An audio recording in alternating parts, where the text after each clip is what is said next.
बार फिर से आप सभी का हमारे ऑनलाइन यूट्यूब चैनल पे स्वागत है। जैसे कि लास्ट क्लास में हमने डिस्कस किया था न्यूटन्स लॉ ऑफ ग्रेविटेशन और गुरुत्वीय त्वरण के बारे में, जहां से अपने पास फॉर्मूला निकल कर आया था गुरुत्वाकर्षण बल के लिए F is equal to Gm1 m2 upon r square. यह आ गया गुरुत्वाकर्षण बल। और गुरुत्वीय त्वरण के लिए आया था अपने पास Gm अपॉन r स्क्वायर। ये हो गया गुरुत्वीय त्वरण और ये हो गया गुरुत्वाकर्षण बल। इसी बल के कारण जो समुद्र में जो ज्वार भाटा आता है वो गुरुत्वाकर्षण बल के कारण ही आता है। जब चंद्रमा और पृथ्वी एक दूसरे के निकट आती है तो उस स्थिति में जो चंद्रमा का गुरुत्वीय त्वरण है उसके कारण जो समुद्र का जो जल है वो लहरों के रूप में ऊपर उठता है, यानी कि ऊंची ऊंची लहरें उड़ती है। तो उसको अपन क्या नाम देते हैं? ज्वार भाटा। तो वो किसकी वजह से आता है? वो समुद्र के बीच और चंद्रमा के मध्य जो गुरुत्वाकर्षण बल है उसकी वजह से समुद्र में ज्वार भाटा आता है। इसके अतिरिक्त जो अपने पृथ्वी से जो वायुमंडल कनेक्ट हो रहा है वो भी किसके वजह से? वो पृथ्वी के गुरुत्वाकर्षण बल के कारण ही कनेक्ट हो रहा है। तो इसके बाद अपन नेक्स्ट अपना जो टॉपिक है वो स्टार्ट करते हैं। गुरुत्वीय त्वरण में परिवर्तन, variation in acceleration due to gravity. तो ये अपना स्टार्ट करते हैं यहाँ से यहाँ पर। तो जिसमें पहला अपन लेते हैं पृथ्वी के आकार के कारण। पृथ्वी के आकार के कारण due to shape of earth, यानी पृथ्वी के आकार के कारण गुरुत्वीय त्वरण में किस प्रकार चेंजमेंट होगा। तो आइए इसे सॉल्व करते हैं अपन।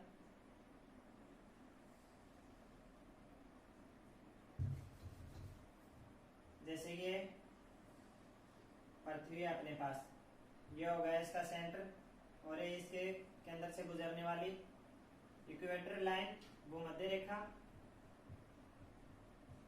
भूमध्य रेखा, और इसके सेंटर से गुजरती हुई जो इसके गुणन कह सकते हैं जिसको, तो ये यहाँ पर ये इसका हो गया पोल ध्रुव। तो ध्रुव यहाँ पर इसकी त्रिज्या लेते हैं अपन RP और यहाँ पर इसकी त्रिज्या लेते हैं RE। तो यहाँ पर इसके आकार के कारण G के मान में क्या परिवर्तन होगा उससे पहले अपन देखते हैं कि जो RE है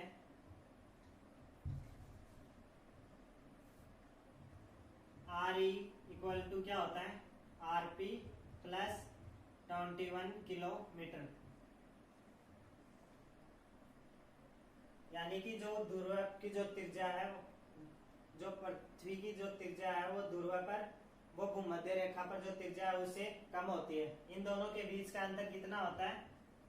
21 किलोमीटर, यानी कि 21 किलोमीटर होता है।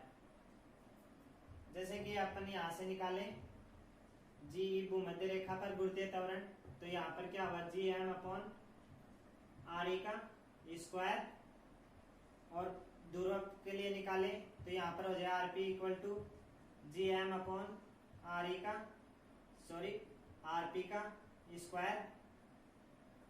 यहां से अपन देखें तो जो RE की वैल्यू है वो क्या होती है?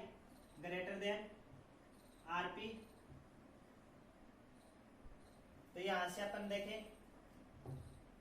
जो गुरुत्वीय त्वरण है वो यहाँ पर त्रिज्या जो इनके बीच की दूरी होती है, यहाँ पर जो इसकी त्रिज्या है पृथ्वी की या फिर किसी ग्रह की भी हो सकती है, वो इसके गुरुत्वीय त्वरण की क्या होती है? व्युत्क्रमानुपाती। यानी कि जब R की वैल्यू बढ़ेगी तो जो G है उसकी वैल्यू डिक्रीज होगी।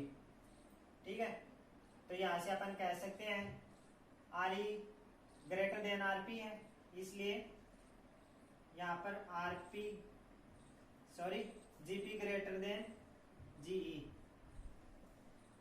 यानी जो ध्रुव के लिए है वो गुरुत्वीय त्वरण का मान अधिक होगा तथा भूमध्य रेखा पर कम होगा।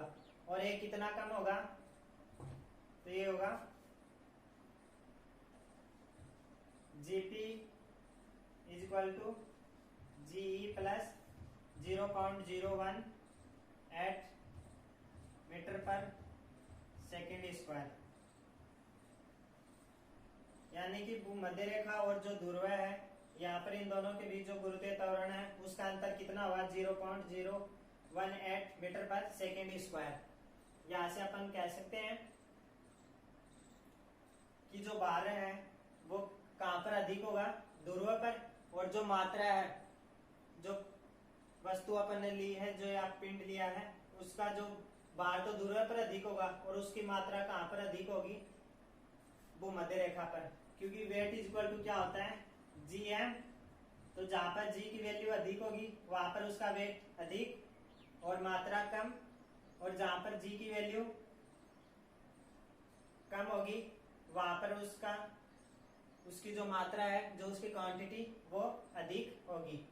तो इस प्रकार से यहाँ पर ये पृथ्वी के आकार के कारण इस प्रकार ये चेंजमेंट होगा। इसके बाद नेक्स्ट इसमें देखते हैं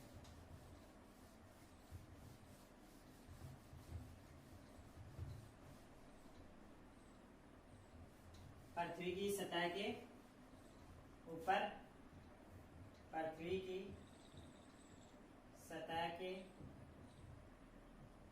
ऊपर, अब वो अर्थ सरफेस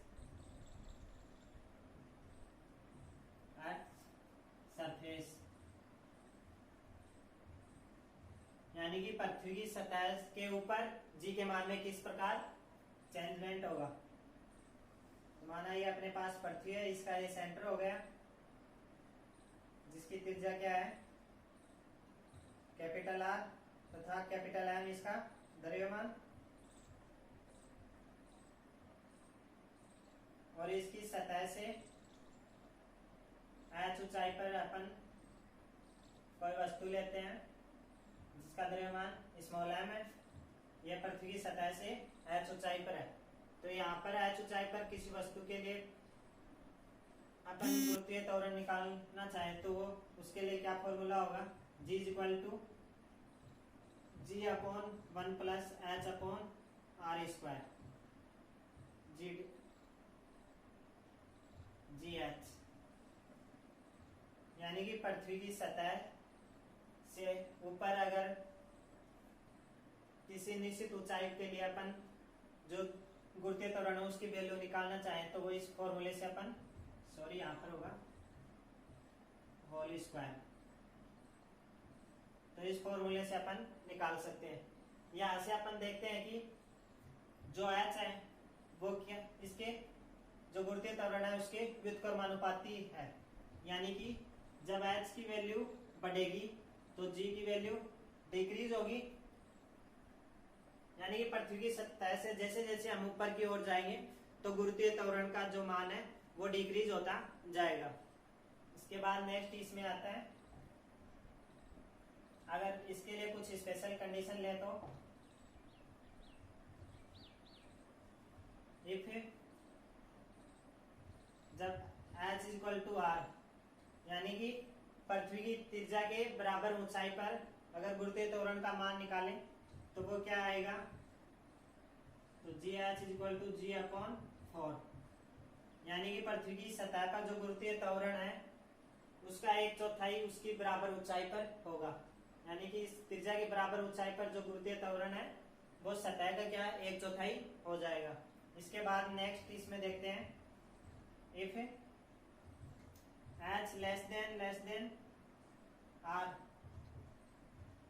यानी पृथ्वी की सतह के बिल्कुल नजदीक, तो उस स्थिति में क्या होगा, जो GH इज इक्वल टू क्या होगा, G इंटू 1 माइनस 2h/r। तो पृथ्वी की सतह के बिल्कुल नजदीक निकालने के लिए अपन इस फॉर्मूले का यूज करेंगे। तो यहाँ से हम आसानी से जो GH है यानी पृथ्वी की सतह के ऊपर, तो यहाँ से अपन निकाल सकते हैं। इसके बाद नेक्स्ट इसमें देखते हैं, ये तो हो गया पृथ्वी की सतह के ऊपर। अब देखते हैं पृथ्वी की सतह के नीचे।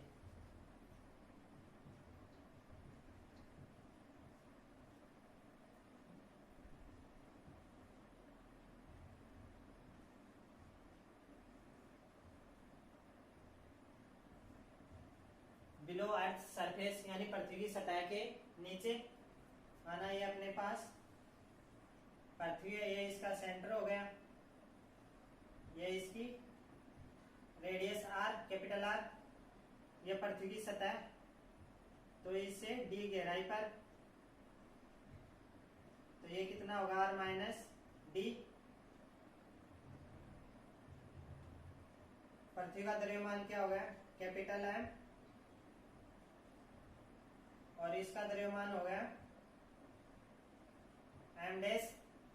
तो यहां से डी गहराई पर अगर गुरुत्वीय त्वरण का मान निकालें तो आप इस फॉर्मूले का डायरेक्ट यूज कर निकाल सकते हो।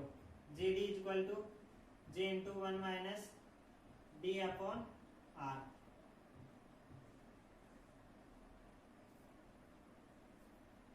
तो इस फॉर्मूले से अपन पृथ्वी की सतह से डी गहराई पर जो गुरुत्वीय त्वरण है उसका मान निकाल सकते हैं।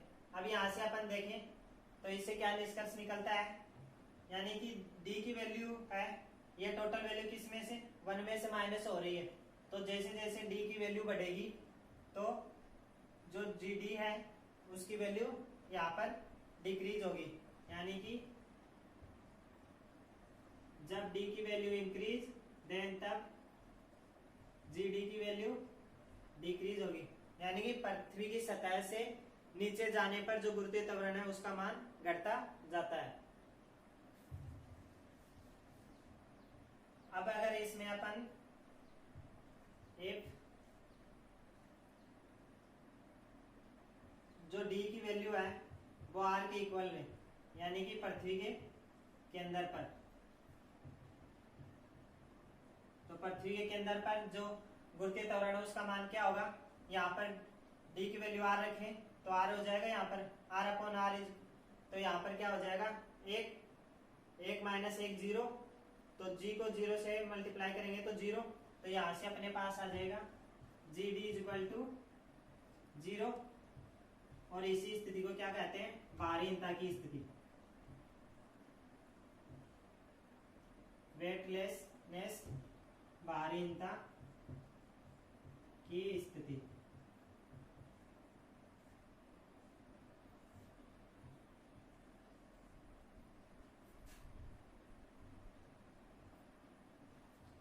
यानी कि पृथ्वी के केंद्र पर जो गुरुत्वीय त्वरण है उसकी वैल्यू क्या हो जाएगी जीरो, और वहां से अपन वेट जो बाहर है वह अपन को बाहरीन महसूस होगा, यानी कि उस स्थिति में अपन को अपना जो वेट है वो कैसा लगेगा, बिल्कुल न के बराबर, यानी कि हमारे शरीर में जैसे हमारे शरीर का कोई भारी नहीं है। तो इस प्रकार से अपन यहाँ से निकाल सकते हैं। अब इसके बाद नेक्स्ट है एक क्वेश्चन एग्जाम में पूछा जाता है इसी पर बेस, यानी कि जो पृथ्वी की सतह है, जो इसका केंद्र है, इससे होकर एक सुरंग खोदी जाए और इसमें किसी वस्तु का अगर गिराया जाए तो जो वो वस्तु है वो इस सुरंग के अंदर कैसी गति करेगी, सरल रैखिक आवर्त गति करेगी। सरल रैखिक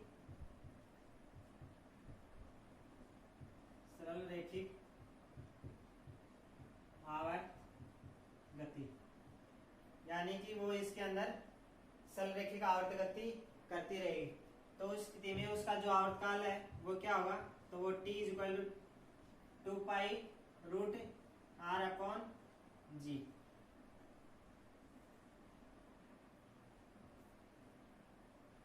तो यहाँ पर ये आ गया आवर्तकाल।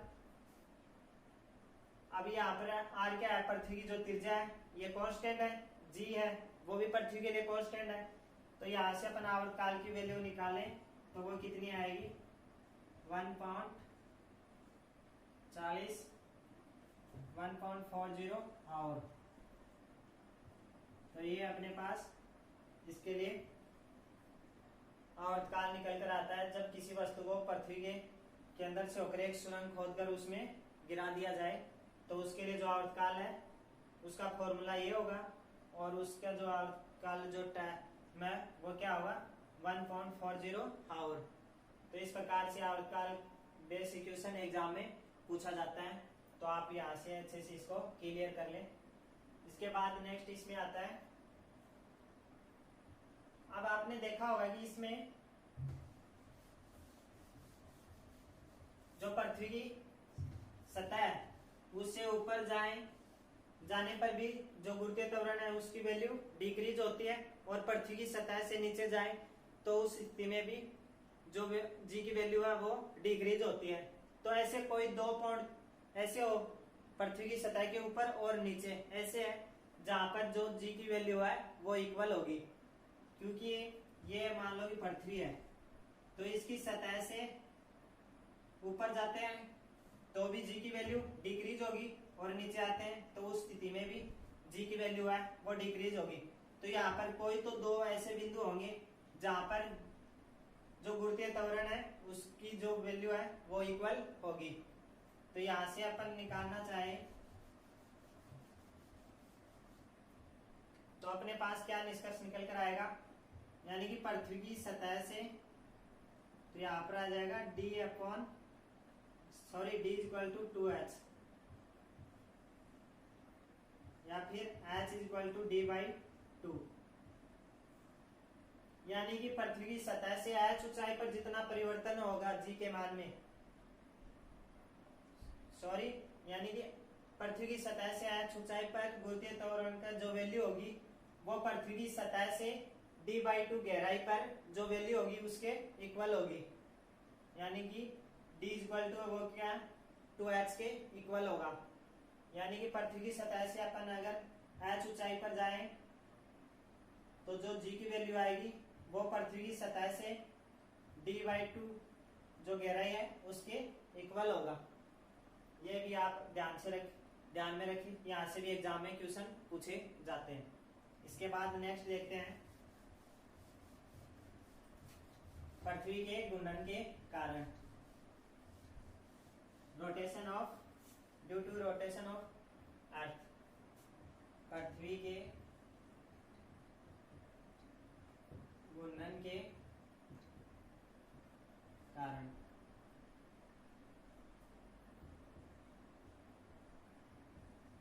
ड्यू टू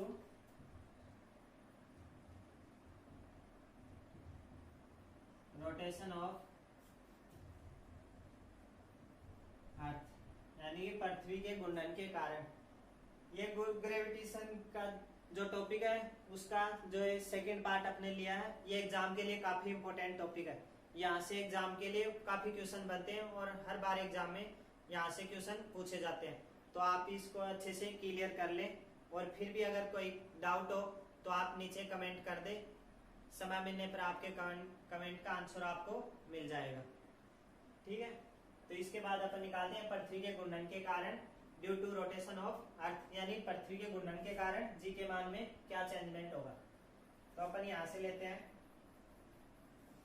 ये अपन लेते हैं अपने पास पृथ्वी है, ये हो गई इसकी भूमध्य रेखा, और ये होगी इसके केंद्र से होकर गुजरने वाली घूर्णन एक्स, ये इसका ध्रुव है, और ये हो गई इसकी इक्वेटर लाइन भूमध्य रेखा।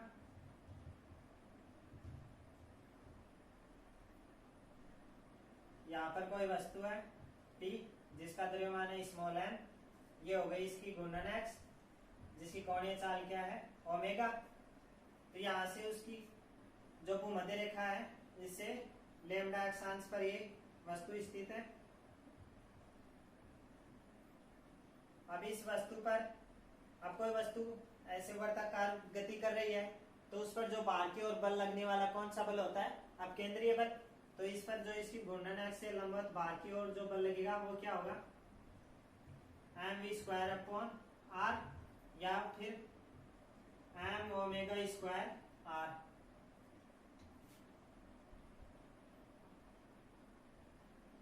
ये हो गई पृथ्वी की त्रिज्या कैपिटल R, और ये हो गया यहाँ पर घूर्णन एक्स से वस्तु के जो बीच की दूरी है वो small r।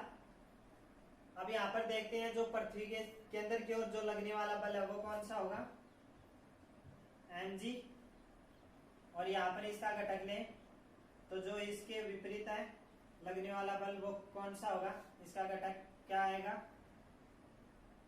m ω² r cos lambda. तो यहां से अपन निकाले जी डैश यानी इसके घूर्णन के कारण गुरुत्वीय त्वरण, तो जी डैश इक्वल टू क्या होगा 1 जी इंटू 1 माइनस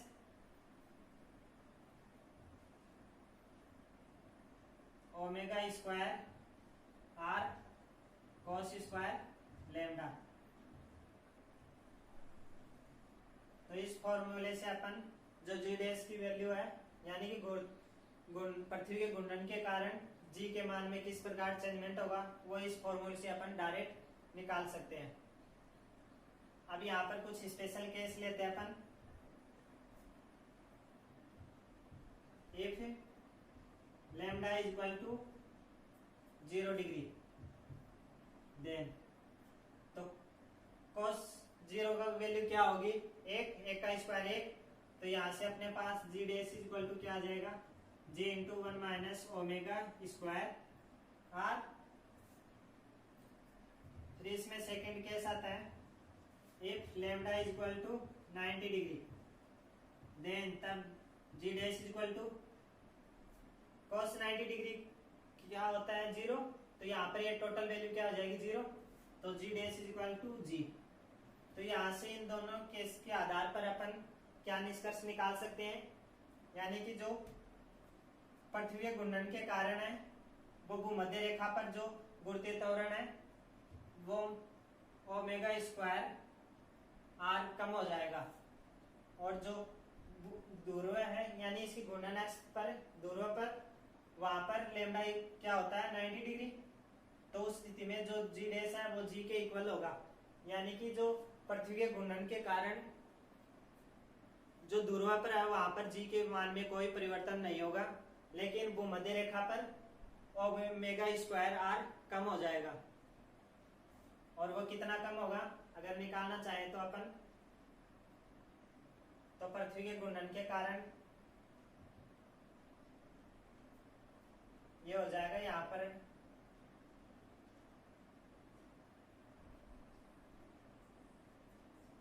अपन इसको यहाँ लेते हैं आर ई और आर पी, तो हो जाएगा जी डैश आर पी और आर ई। तो यहाँ पर घूर्णन के कारण किस प्रकार इसमें अंतर आएगा, तो G R P is equal to G E 34 metre पर सेकेंड स्क्वायर। तो जो ध्रुव पर है सॉरी भूमध्य रेखा पर इतना कम होगा, यानी इन दोनों के मध्य जो अंतर होगा वो 0.034 मीटर पर सेकेंड स्क्वायर। ये तो होगा इसके घूर्णन के कारण, और जो आकार के कारण अपने पास जो अंतर आया था वो कितना था, घूर्णन के कारण तो होगा 0.034, और जो आकार के कारण आया था वो था 0.018। तो यहां से अगर इसका टोटल करें तो ये कितना हो जाएगा 4 8 12 1 3 2 5 0.0, यानी कि भूमध्य रेखा पर जो टोटल जो जी के मान में कमी आएगी वो कितनी आएगी 0.0552 मीटर पर सेकेंड स्क्वायर। तो भूमध्य रेखा पर टोटल जो कमी होगी जी के मान में वो होगी 0.052 मीटर पर सेकेंड स्क्वायर। आप यहां से इसको डायरेक्ट याद रखें, ये आपका टाइम बचाएगा एग्जाम में, ये एग्जाम में पूछा जाता है इसलिए आपको डायरेक्ट यहाँ पर बताया है, और आप इसको डायरेक्ट याद रखें क्योंकि कैलकुलेशन में काफी टाइम लगेगा। अगर आपके पास एग्जाम में टाइम बचेगा तो उस टाइम को आप अगले क्वेश्चन पर यूज कर सकते हो, जिससे आप ज्यादा से ज्यादा क्वेश्चन अटेम्प्ट करो। तो आप इसको यहाँ से डायरेक्ट याद रखें। अब इस पर बेसिक क्वेश्चन लेते हैं। तो यहाँ पर अपने पास क्वेश्चन दे रखा है पृथ्वी के केंद्र पर पिंड का जो भार है वो क्या होगा। इसके लिए ऑप्शन दे रखे हैं शून्य, अनंत, पृथ्वी की सतह के समान और नन ऑफ दीज।